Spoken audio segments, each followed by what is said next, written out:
नमस्कार, the credible news में आपका स्वागत है। मैं हूं शालिनी। शुरुआत आज की कुछ बड़ी हेडलाइंस के साथ। भारत ने हासिल किया हॉकी वर्ल्ड कप का टिकट। कोरिया को 4-1 से हराकर 8 साल बाद जीता एशिया कप।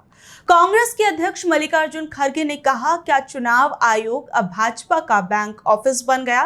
भाजपा सांसद मुकेश राजपूत की बहन से हुई मारपीट। बीच सड़क पर ससुर और देवर ने बेरहमी से पीटा। ससुर ने बहू पर 4 सेकंड में 5 डंडे बरसाए। आरजेडी के पूर्व विधायक राज बल्लभ यादव ने दिया तेजस्वी की पत्नी पर विवादित बयान। कहा, उनकी पत्नी जर्सी गाय। नेपाल की संसद में घुसे प्रदर्शनकारी। भ्रष्टाचार के खिलाफ युवाओं ने किया उग्र प्रदर्शन। पुलिस ने वाटर कैनन और आंसू गैस का इस्तेमाल किया। अब वक्त कुछ बड़ी खबरों को परखने का। उपराष्ट्रपति चुनाव में कल किसकी जीत होगी। कल यानी मंगलवार को देश का नया उपराष्ट्रपति मिलेगा। जगदीप धनखड़ के अचानक इस्तीफे के 50 दिन बाद ये चुनाव हो रहे हैं और अब तक उनके इस्तीफे की वजह एक रहस्य बनी हुई है। इस बार उपराष्ट्रपति पद के लिए एनडीए के उम्मीदवार सीपी राधाकृष्णन और विपक्ष के उम्मीदवार बी सुदर्शन रेड्डी के बीच सीधा मुकाबला है। दोनों ही उम्मीदवार दक्षिण भारत से हैं। सीपी राधाकृष्णन तमिलनाडु से और सुदर्शन रेड्डी तेलंगाना से हैं। वैसे तो संख्या बल के हिसाब से एनडीए के उम्मीदवार की जीत पक्की मानी जा रही है, लेकिन अगर सभी सांसद अपनी पार्टी की लाइन पर वोट करते हैं तो एनडीए उम्मीदवार को 439 वोट मिल सकते हैं, जबकि विपक्ष को 324 वोट मिलने की उम्मीद है। हालांकि यह चुनाव गुप्त मतदान से होता है, जिसमें क्रॉस वोटिंग की संभावना एनडीए का खेल बिगाड़ सकती है और हमेशा इसमें क्रॉस वोटिंग की संभावना बनी रहती है। इस बीच एक अहम खबर यह भी है कि केसीआर की पार्टी बीआरएस ने इस चुनाव में किसी भी गठबंधन का समर्थन नहीं करने का फैसला लिया है। मतदान की बात करें तो कल सुबह 10 बजे से शाम 5 बजे तक संसद भवन में वोटिंग होगी। इसके तुरंत बाद शाम 6 बजे से वोटों की गिनती शुरू होगी और उसी दिन नतीजे घोषित कर दिए जाएंगे। वहीं लोकसभा में कुल सांसदों की संख्या 542 है और एक सीट खाली है। एनडीए के 293 सांसद हैं, वहीं राज्यसभा में 245 सांसद हैं। 5 सीटें खाली हैं। एनडीए के पास 129 सांसद हैं। ये मानते हुए कि उपराष्ट्रपति के लिए नामांकित सदस्य भी एनडीए उम्मीदवार के पक्ष में मतदान करेंगे। इस तरह सत्तारूढ़ गठबंधन को 422 सदस्यों का समर्थन प्राप्त है। बहुमत के लिए 391 सांसदों के समर्थन की जरूरत है। अगस्त 2022 में एनडीए उम्मीदवार जगदीप धनखड़ को 528 वोट मिले थे। वहीं विपक्ष के उम्मीदवार मार्ग्रेट अल्वा को सिर्फ 182 वोट मिले थे। तब 56 सांसदों ने वोट नहीं डाला था। क्या दिल्ली की सरकार चला रहे सीएम के पति। दिल्ली में एक राजनीतिक विवाद खड़ा हो गया है। मुख्यमंत्री रेखा गुप्ता अपने पति मनीष गुप्ता को एक आधिकारिक बैठक में लेकर पहुंची, जिसकी तस्वीरें उन्होंने खुद सोशल मीडिया पर भी शेयर कर डाली। इन तस्वीरों में उनके पति अधिकारियों के साथ बैठे दिख रहे हैं। इस घटना के बाद आम आदमी पार्टी ने मुख्यमंत्री पर निशाना साधा। आम आदमी पार्टी ने एक्स पर पोस्ट में मुख्यमंत्री की बैठक की तुलना लोकप्रिय वेब सीरीज पंचायत से करते हुए कहा कि दिल्ली में फुलेरा की पंचायत की सरकार चल रही है, जहां मुख्यमंत्री के पति भी अधिकारियों के साथ मीटिंग कर रहे हैं। वहीं ये पहली बार नहीं है जब मनीष गुप्ता मुख्यमंत्री के साथ किसी आधिकारिक बैठक में दिखे हैं। इससे पहले भी वो 12 अप्रैल को कई विभागों की मीटिंग में मौजूद थे। वहीं अब इसे लेकर विपक्ष लगातार निशाना साध रहा है। इसे लेकर विपक्ष के नेताओं ने क्या कुछ कहा, जरा सुनिए। मुख्यमंत्री दिल्ली की मीटिंग में उनके पति हाजिर थे, उसको कैसे देखते हैं। देखिए, प्रधानमंत्री जी ने दिल्ली में 2 मुख्यमंत्री बनाया है। एक रेखा गुप्ता जो मुख्यमंत्री हैं और एक उनके पति जो सुपर सीएम है। तो 2 सीएम है वहाँ पे, एक सीएम एक सुपर सीएम। तो फुलेरा गांव की पंचायत बना दिया है मोदी जी ने दिल्ली को। 6 महीने में बर्बाद कर दिया। वहाँ पे बिजली की कटौती होने लगी, स्कूलों की फीस बढ़ गई, बारिश में नाला बन जाता है दिल्ली।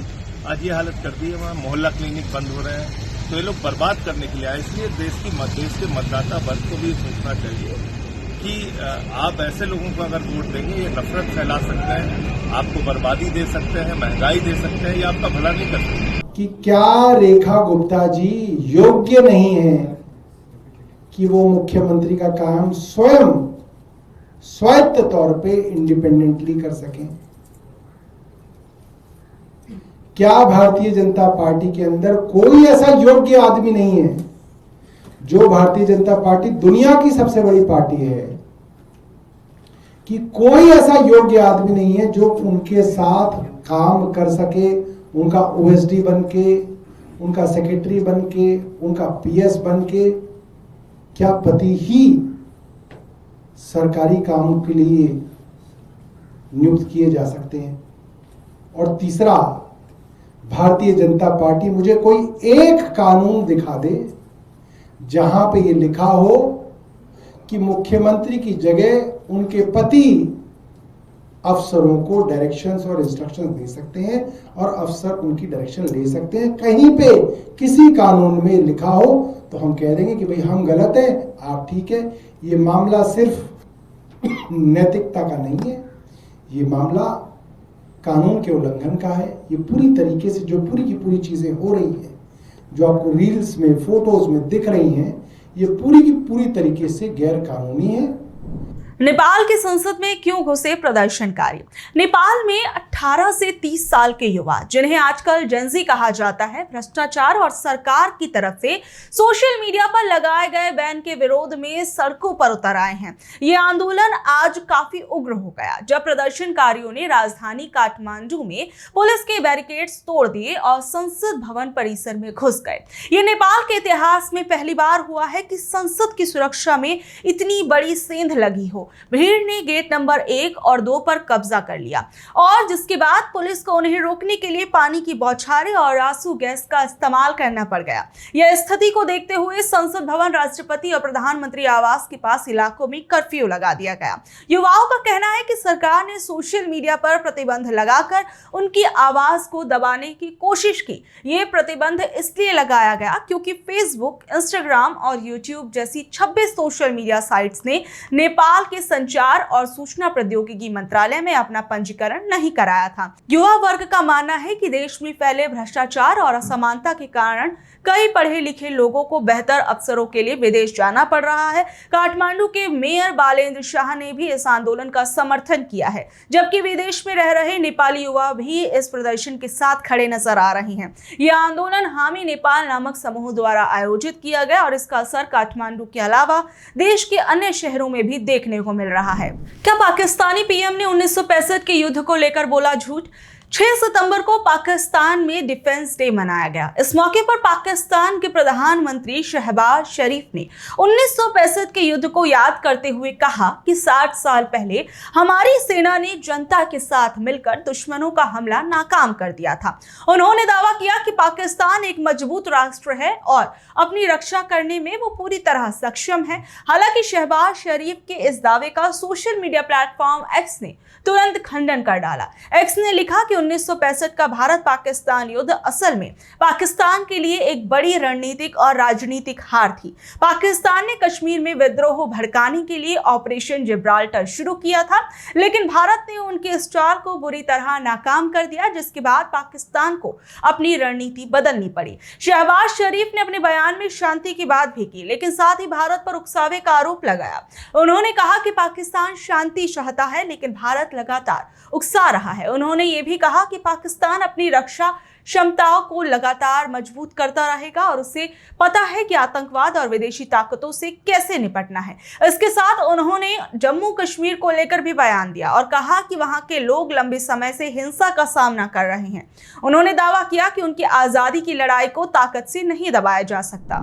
फिर क्यों आमने सामने आए बीजेपी के सांसद? अभी हाल फिलहाल में कॉन्स्टिट्यूशन क्लब में बीजेपी के बड़े नेता राजीव प्रताप रूडी और सांसद निशिकांत दुबे के बीच तकरार देखने को मिली थी। वहीं अब फिर एक बार बीजेपी सांसद राजीव प्रताप रूडी ने अपनी ही पार्टी के सांसद निशिकांत दुबे पर गंभीर आरोप लगा डाले हैं। रूडी ने दुबे को अहंकारी बताया और कहा कि वो संसद में अपनी अलग ही सरकार चलाते हैं। रूडी ने यह भी कहा कि वो दुबे की सरकार का हिस्सा नहीं है। रूडी ने यह बयान कॉन्स्टिट्यूशनल क्लब के चुनाव को लेकर दिया। उन्होंने दुबे पर गलत खबर फैलाने का भी आरोप लगाया। ये बयान रूडी ने कॉन्स्टिट्यूशनल क्लब के चुनाव के बारे में पूछे जाने पर दिया।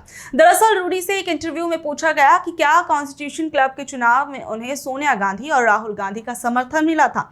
उनसे यह भी पूछा गया कि क्या गृह मंत्री अमित शाह पूर्व सांसद संजीव बालियान का समर्थन कर रहे थे। रूडी ने इन खबरों को गलत बताया। उन्होंने कहा कि एक व्यक्ति संसद में अपनी सरकार चलाता है और वही गलत खबरें फैला रहा है। जब उनसे पूछा गया कि क्या निशिकांत दुबे का आप जिक्र कर रहे हैं, तो रूडी ने कहा हाँ मुझे लगता है आप सही कह रहे हैं। रूडी ने सीधे तौर पर निशिकांत दुबे का नाम लिया। उन्होंने कहा कि दुबे सोचते हैं कि वो संसद को नियंत्रित करते हैं और वहां अपना शो चलाते हैं। रूडी ने यह भी कहा कि दुबे ने गृह मंत्री अमित शाह का नाम इस मामले में उछाला। रूडी ने दावा किया चुनाव के दौरान अमित शाह से लेकर जेपी नड्डा सभी उनका समर्थन कर रहे थे, लेकिन निशिकांत दुबे ने उनके खिलाफ उम्मीदवार खड़ा करके गलत तरीके से विवाद पैदा करने की कोशिश की। रूडी का मानना है कि इसके पीछे निशिकांत दुबे का ही हाथ था। रूडी के इन आरोपों से बीजेपी के अंदर की कलह अब खुलकर सामने आ रही है।